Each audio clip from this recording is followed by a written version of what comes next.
como bien dices, no debería tener una respuesta, una explicación mucho más fuerte. En Chile ha renunciado el jefe del Comando Conjunto de las Fuerzas Armadas, ¿no? Y aquí tenemos un tuit. Y si te parece, pasemos rápidamente al tema de Guacamaya Leaks. Te pediría que empecemos, digamos, desde el comienzo, ¿no? Porque esto no es algo que corresponde al Perú, ¿no? Sino que es más bien algo que está sucediendo en toda la región y que es una organización de hackers que han filtrado información de las Fuerzas Armadas de Chile, de México, de Colombia, El Salvador y del Perú. Cuéntanos un poco en qué consisten estos Guacamaya Leaks y qué información relevante consideran ustedes muestras sobre nuestras Fuerzas Armadas. Sí, en este caso hay este grupo, como bien dices, que se autodenomina Guacamaya, que es un grupo de hackers, y en algún momento de este año ellos aprovecharon una vulnerabilidad que tenía el Microsoft Exchange, que es un servidor que te permite administrar los correos institucionales. Entonces, diferentes de las Fuerzas Armadas de Latinoamérica, diferentes países, tenían sus correos electrónicos administrados a través de este programa, pero presentaban una vulnerabilidad. Lo que hace este grupo de hackers es explota esa vulnerabilidad y hackea los correos internos de las Fuerzas Armadas de Chile, de México, de Perú.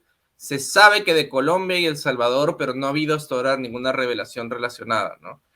El caso explota primero en Chile, cuando algunos medios comienzan a publicar los documentos internos que básicamente hablaban sobre seguimiento del ejército a organizaciones y partidos políticos de izquierda, ¿no? O organizaciones de derechos humanos. De hecho, lo que sería el jefe del Comando Conjunto, pero en Chile, de las Fuerzas Armadas, tuvo que renunciar a raíz de que se conoce que hay este hackeo, ¿no?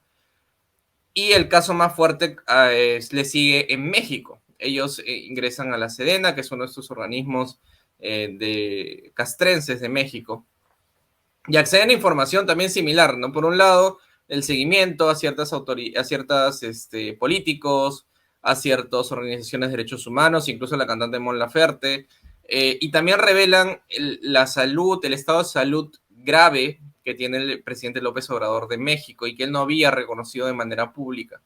Es importante porque es la primera vez que en conferencia de prensa, que en este caso el presidente de México reconoce que sí efectivamente hubo un hackeo y reconoce que la documentación, la información que estaba dentro de este hackeo era cierta, ¿no?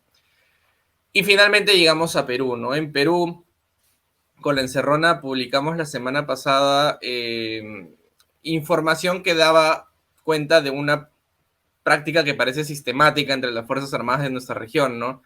Que es lo mismo, era un informe de inteligencia del Comando Operacional Sur del Ejército Peruano, en la cual califica de amenazas, posibles amenazas o afectaciones al Estado democrático a partidos de izquierda, a organizaciones civiles como el IDL, Cooperación, incluso Amnistía Internacional, y revelan que las mismas organizaciones lo han dicho, ¿no? Que es un análisis muy básico por parte del ejército peruano, ¿no?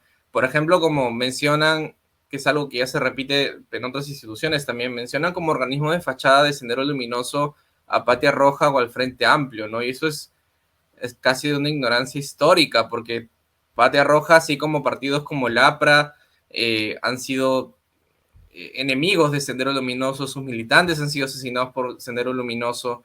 Entonces, decir que es un organismo de fachada, cuando incluso Patria Roja ha hecho pronunciamientos contundentes contra organizaciones como el Moadef, de los que sí hay pruebas de sus vínculos con Sendero Luminoso, o hablar de las organizaciones civiles de derechos humanos y plantearlas como amenazas o que están infiltrándose solamente por brindar asesoría legal a comunidades que están en conflictos sociales por la minería, ¿no? Y lo último es el caso de CIPER, los colegas de Periodismo e Investigación de Chile, que han revelado de que la magnitud de este hackeo, ¿no? Hay información que afecta de manera contundente la seguridad nacional, como son los eventuales posibles escenarios ante una guerra con Chile, ¿no? Que es algo normal. Todos los países hacen este tipo de evaluaciones con sus países limítrofes. Pero no se puede esparcir así tan sencillo, ¿no? CIPER no ha revelado muchos detalles para resguardar la seguridad nacional de ambos países, pero hay información de dónde están sus bases, de cuánto es su armamento, su personal. Es información que pone que al estar así el acceso tan libre en la web pone en peligro tanto al Estado peruano, pero también al chileno, ¿no? Eso te da, y bueno, a pesar de esta contundencia, lo único que hemos tenido es una respuesta del Ministerio de Defensa bastante corta, diciendo que, bueno, están enterados de la filtración, están revisando qué cosa pasó y van a mejorarlo eventualmente, ¿no?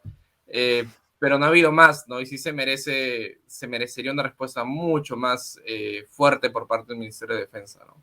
Porque por un lado está el hecho de la vulnerabilidad de las comunicaciones de las Fuerzas Armadas que nos tiene que preocupar, digamos, ¿no?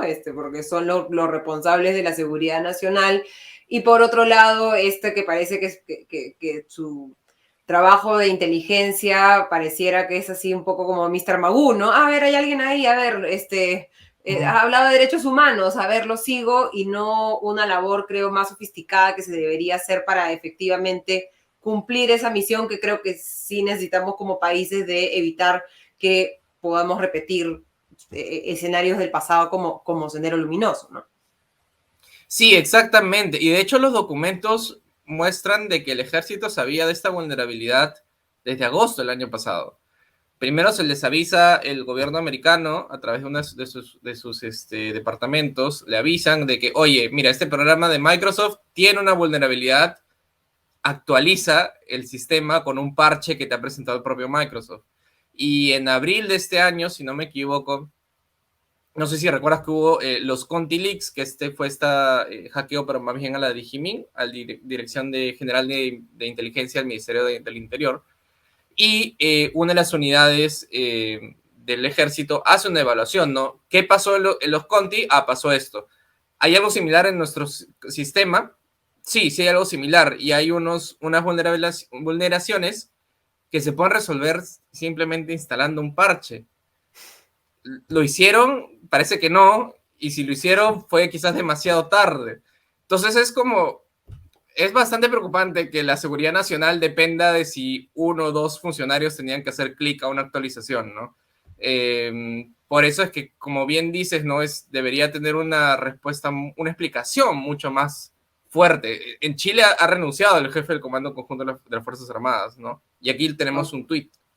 Entonces, exacto. Y ya tenemos, o sea, toda la información que ustedes consideran públicamente relevante, porque entiendo que hay información que ustedes consideran que no es periodísticamente correcto revelar, digamos, ya está difundida. ¿Vamos a seguir viendo más información en las próximas semanas? yo entiendo que hay más medios que también están revisando esta información, lo cual es saludable. Mientras más periodistas podamos revisar este tipo de documentaciones, sea u otro tipo de filtración, es mejor porque podemos cubrir mayores espacios y hacerlo mucho más rápido también, ¿no? Yo estoy seguro de que va a haber mayor información sacada por nosotros o por otros medios de comunicación relacionadas a este caso, ¿no? Si bien no es tan grande la filtración como en México, ahí eran como 1 o 2 terabytes, acá son 100 gigas, igual es bastante documentación y que va a dar para bastante de hablar en los siguientes días, ¿no?